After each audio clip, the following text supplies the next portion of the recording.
It's high time telling you the truth. What is the land market law and how to eat it? And almost a 20-year-old moratorium that on land sales is now over. The IMF loan is a very cheap money. You think the story is over? Off the record. Doesn't Yermak remind you of Brezhnev?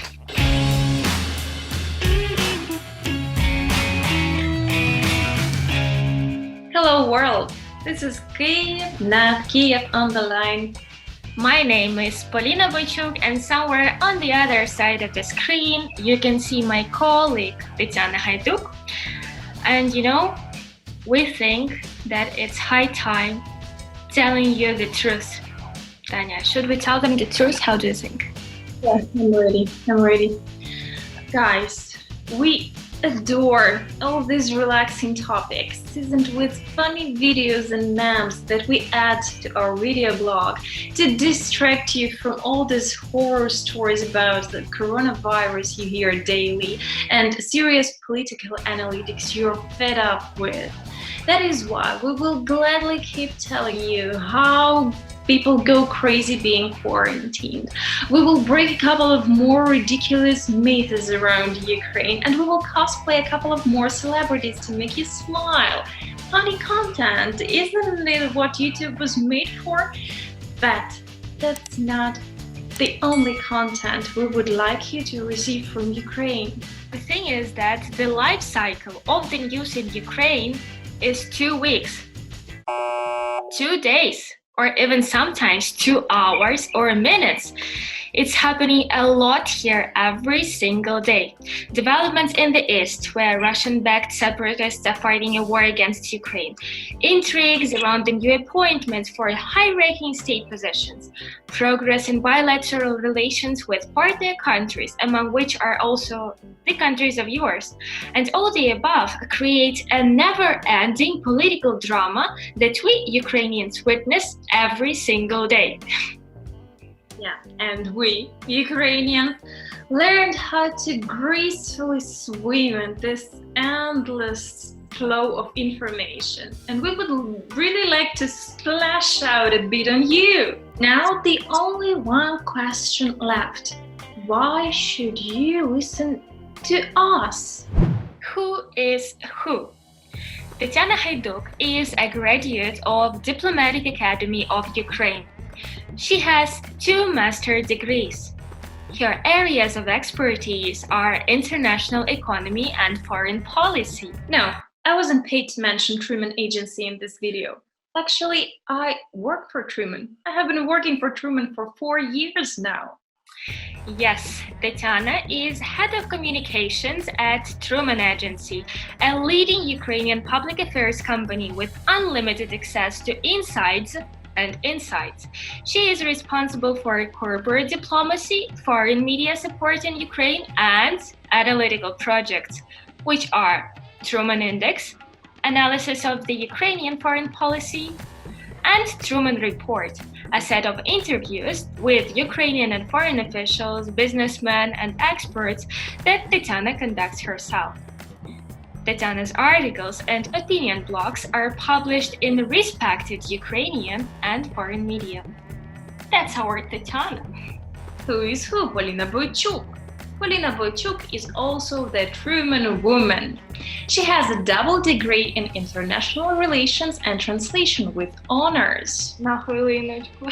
In addition to KyivNotKiev co-hosting, she is doing her master's studies at the Institute of International Relations. Polina's areas of expertise are diplomacy and international organizations. Polina is the account manager at Truman Agency, majorly involved in communications, also writing texts for Truman. Previously, Polina was working for the Ukrainian Corporate Governance Academy, assisting the work of the CEO and of the board. Among the achievements of those times are 2 study cases, the NAK Naftogaz and Mriya Agro Holding, written along with the CEO and also facilitated by INSEAD and LBS professors. When looking at the pictures and videos from those times, it seems to me that I was only drinking and having fun in my previous job. Does it really differ from your work for Truman?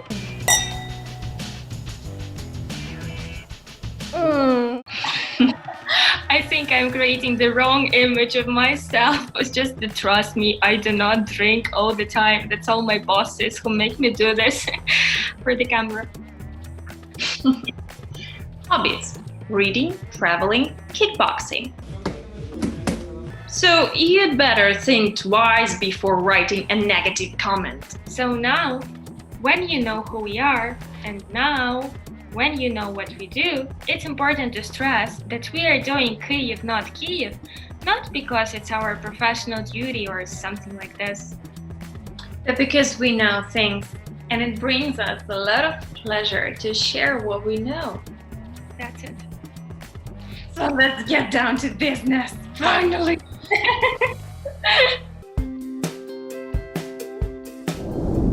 North Korea, Tajikistan, Cuba, Venezuela, Congo, and Ukraine? What is common for the countries of this golden club of this G6? That is actually interesting. I will ask you to hit a pause and to think what is common for those 6 countries: North Korea, Tajikistan, Cuba, Venezuela, Congo, and Ukraine. What is common apart from some economic issues, right? Oh, Tanya, you're always too soft. Not some economic issues, but some very severe economic issues. Actually, the clue is that these countries are the only countries in the world without the legal land market. Oh, Polina, that's actually a myth created for the Ukrainian audience, just to show what a bad gang are we in. How come? Really? I read it everywhere. Yeah. Though it's true that there are not as much countries in the world where the situation with the land circulation is as bad as it was in Ukraine. I didn't know that. Well, then, sorry for my fake news. But now, actually, Ukraine is no longer in this bad gang, as Tanya put it. On the night of March 30 to March 31, the Ukrainian parliament adopted the land circulation law, and almost a 20-year-old moratorium that on land sales is now over. Yay! Now, after the bill passes the second reading in Parliament, the citizens of Ukraine will be free to dispose their property, the land. They can sell, they can purchase, they can alienate, they can do whatsoever. Speaking seriously, it was the moratorium that blocked further cooperation with the IMF. So no wonder why the moratorium lifting made major headlines about Ukraine in the foreign media last week. Yeah, in brief, what is the land market law and how to eat it? The launch of the land market is scheduled for June 2021. In the first 2 years following the launch, only natural persons will be able to purchase the land, while legal entities will not. Before 2023, one person, or better say one customer, can buy no more than 100 hectares. After 2023, one customer will be allowed to buy no more than 10,000 hectares. Important note: foreigners are not allowed to purchase the land in Ukraine for now, because this question, to sell or not to sell, should be put to a referendum. And even regardless of the referendum results, foreigners will not be allowed to purchase the land that is closer than 50 kilometers from state border. Citizens of Russia will be able to purchase the land neither before 2023 nor after 2023, because selling land to an aggressor country is forbidden by the law. At last, you may not be able to purchase the state-owned land for another 2 years either. The opening of the land market, as well as adoption of the so-called anti-Kolomoisky law, were 2 conditions for the IMF to proceed with its cooperation program for Ukraine.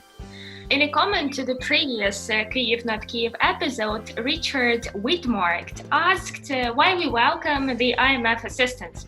So Richard, let us explain you what we think. We think that the IMF is neither good nor bad. The IMF is an opportunity. First of all, the expanded funding program is now vital for Ukraine to overcome the effects of the economic crisis caused by coronavirus.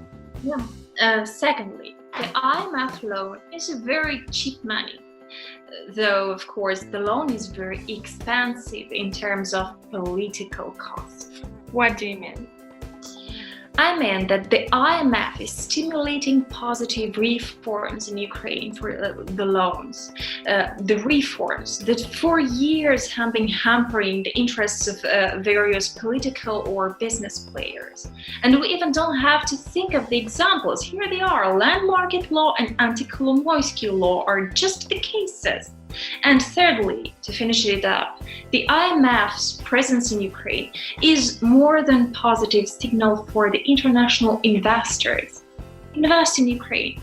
That is what the country needs at the moment. Yeah, and one more point, but for the IMF, no one will give any money to Ukraine because this is the country in a state of war. And we think that the IMF is the only option.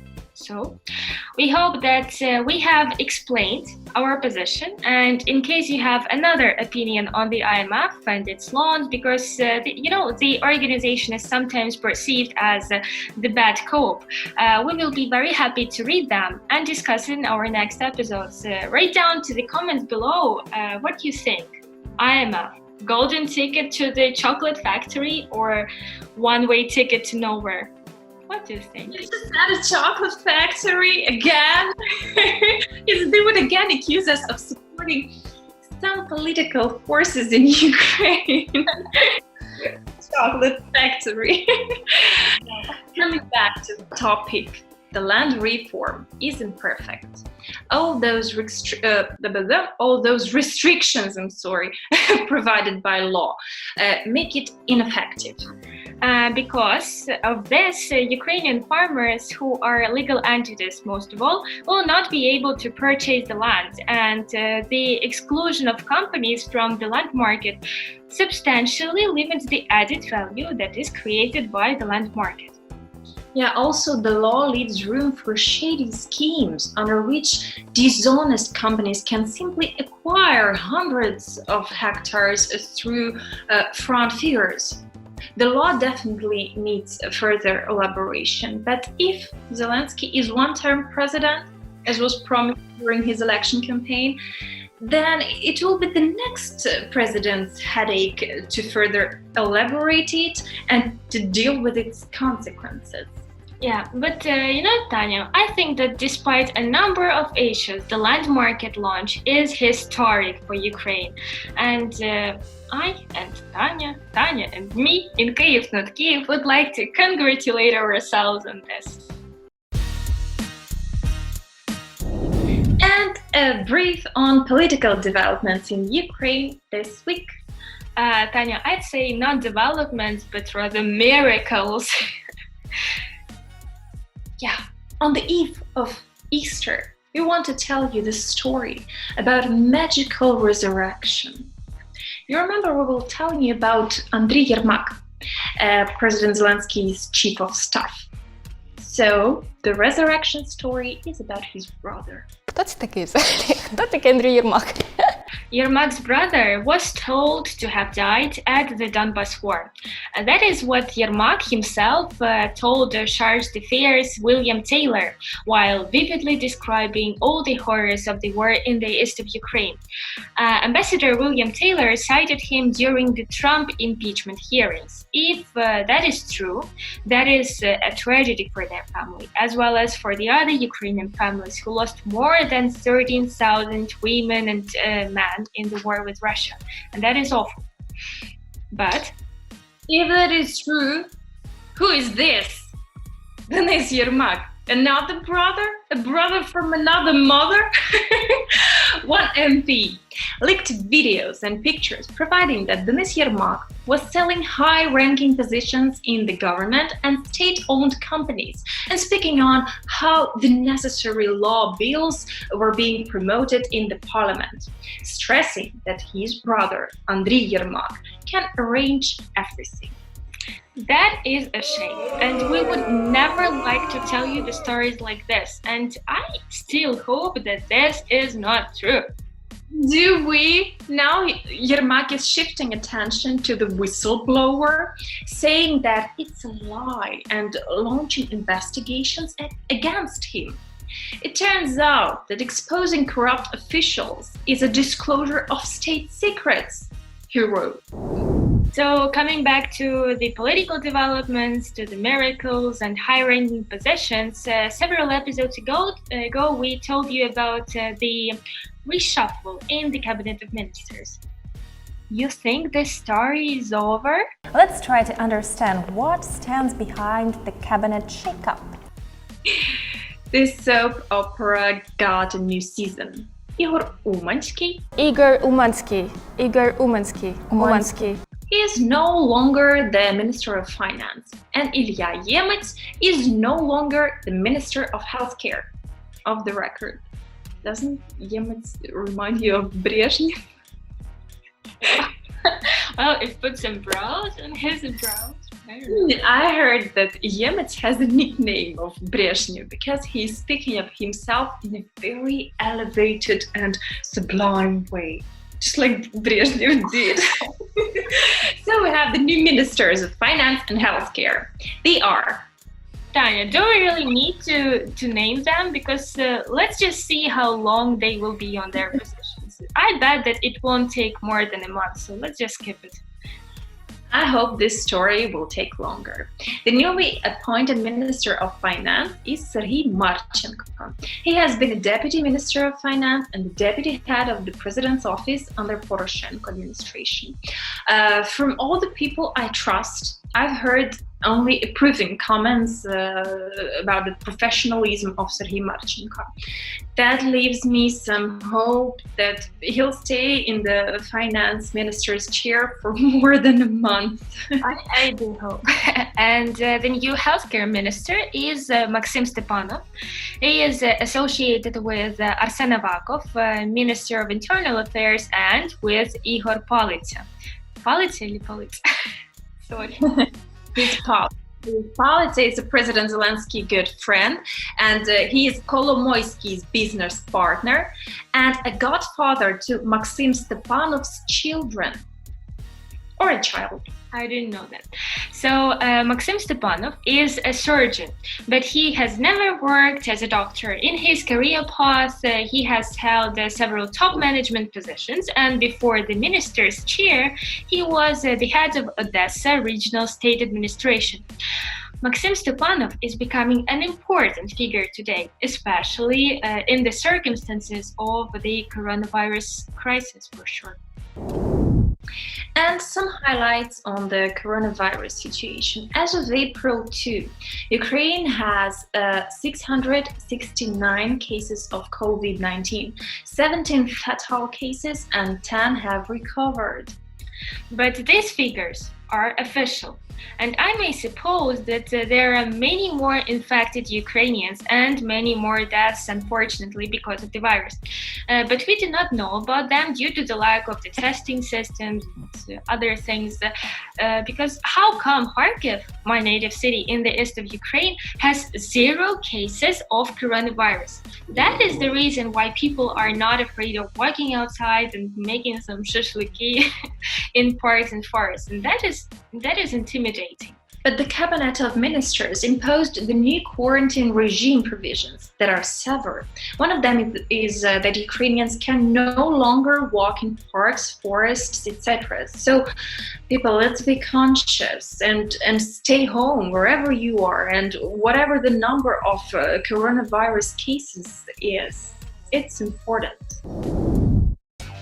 As for the quarantine regime, the Minister of Interior said that it might be extended until May 12th. So, what are you planning to do these days, Tanya? Working. And in your spare time, my top 3 activities are online marathon. I'm like participating in the one, trying to eat healthy and doing workouts, but I'm not very successful in that. My number 2 activity is books. I'm back to fiction because I'm quite tired of reading nonfiction and playing games. I'm so embarrassed to admit that I've downloaded a super silly game on my phone to play. I am building a thing. Wow, great.